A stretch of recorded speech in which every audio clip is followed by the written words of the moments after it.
وہ کہتے ہیں نہیں قسطنطینیہ والی جو بشارت ہے وہ یزید پہ فٹ ہوتی ہے. بخاری میں حدیث ہے میری امت کا پہلا گروہ جو کیسر روم کے شہر پہ حملہ کرے گا وہ بخشے ہوئے ہیں. اچھا قسطنطینیہ کا ذکر نہیں ہے, کیسر روم کا شہر یہ ذکر ہے. اور کیسر روم کا شہر نبی الاسلام کے زمانے میں حمص تھا. وہ تو بعد میں وہ بھاگ کے قسطنطنیہ چلا گیا جان بچانے کے لیے جب اسے نظر آیا کہ مسلمانوں کی فوجیں وہاں تک پہنچ جائیں گی. تو اگر اس کو مانا جائے تو یہ بشارت ابو عبیدہ ابن جرح رضی اللہ تعالیٰ عنہ پہ فٹ ہوتی ہے. اور اگر قسطنطنیہ کو آپ نے ماننا ہے تب بھی ذکر ہے پہلا لشکر. پہلا لشکر, کوئی بھی لشکر نہیں. قسطنطنیہ پہ تو درجنوں حملے ہوئے ہیں. پہلا لشکر کون سا تھا؟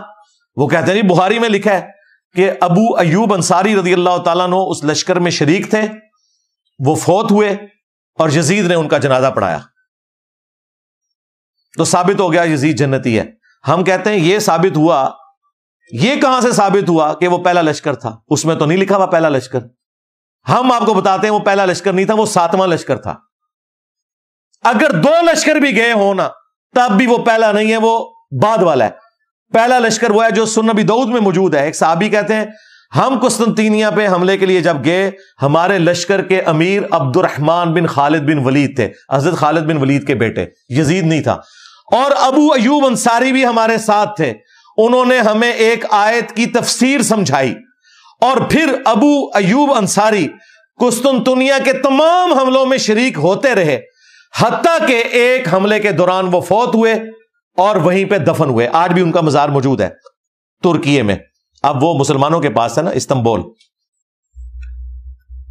تو ابو داؤد میں یہ حدیث موجود ہے کہ اس وقت جو لشکر گیا تھا اس کے امیر کون تھے؟ خالد ابن ولید کا بیٹا. اور اس کے بعد مسلسل وہ شریک ہوتے رہے حتیٰ کہ ایک حملے میں وہ فوت ہوئے. تو جس میں فوت ہوئے وہ تو بعد میں ہوگا نا, جس میں زندہ تھے وہ پہلے. تو اگر 2 بھی ہوتے تو پھر بھی وہ دوسرا ہے. ویسے یہ 7واں ہے. اور یہ جو میں بتا رہا ہوں یہ بھی پہلا نہیں ہے, اس سے بھی پہلے منذر بن زبیر لے کے گئے. وہ شیخ زبیر صاحب کے شاگرد ہیں, عبداللہ جابر دامانوی صاحب. انہوں نے پوری کتاب لکھی ہے, ہماری ویب سائٹ پہ رکھی ہوئی ہے کہ قسطنطنیہ پہ پہلا حملہ کس نے کیا تھا. بہرحال یہ تو نہیں بنتا, یہ انہوں نے پکڑا ہوا تھا. اور جگہ جگہ یہی وہ چیز ہے جو ابن تیمیہ نے سب سے پہلے چوہا چھوڑا, اسی کو لے کے پھر بعد کے لوگ چلے. حتیٰ کہ ڈاکٹر ذاکر نائک نے بھی جو یزید کو رضی اللہ عنہ کہا اور جنت لشکر والی بشارت اس کے اوپر فٹ کر کے تو خاری کمائی. میں نے اسی وقت ان کے خلاف ویڈیو ریکارڈ کروائی تھی اور ان کی علمی اصلاح کی کوشش کی تھی. باقی جو ان کی علمی خدمات ہیں وہ اپنی جگہ, لیکن یہ ان سے بہت بڑا بلنڈر ہوا ہے اور دعوت حق کو نقصان ہوا ہے ان کے اس ایٹیچیوڈ کی وجہ سے. تو میں نے کہا تھا یار ابن تیمیہ کی تقلید چھوڑو. میں نے بخاری اور ابو داؤد سے ثابت کیا ہے کہ وہ پہلا لشکر نہیں تھا.